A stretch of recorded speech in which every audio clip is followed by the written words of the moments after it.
આજે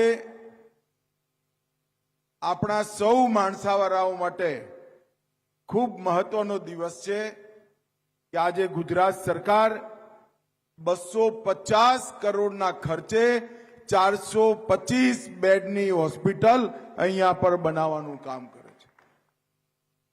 મિત્રો, 425 બેડની હોસ્પિટલ આવનારા 25 વર્ષ સુધી માણસાની બધી જ જરૂરિયાતો, સ્વાસ્થ્યને લગતી જરૂરિયાતોને પૂરા કરવાનું કામ કરશે। એની સાથે સાથે માણસા નગરપાલિકાના લોકાર્પણ 1, ખાતમુહૂર્ત 2 અને ઈ લોકાર્પણ ને ઈ ખાતમુહૂર્ત 7 કુલ બીજા 329 કરોડ રૂપિયાના કામોનું આજે ખાતમુહૂર્ત અને લોકાર્પણ થયું।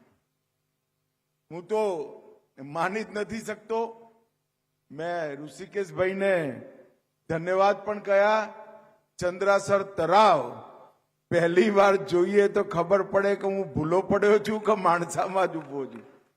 ખૂબ સુંદર તળાવ, એની અંદર નર્મદાનું પાણી પહોંચાડવાનું, ચંદ્રાડુ, માલણ અને મલાય ત્રણેયને જોડવાનું અને 13 આપણા જૂના સ્ટેટના બધા જ તળાવો એક સાથે કુલ મિલાકર 16 તળાવોને જોડવાનું અને એમાં નર્મદાનું પાણી નાખવાનું કામ આ ચોમાસામાં જ પૂરું કરી દેવામાં આવ્યું છે।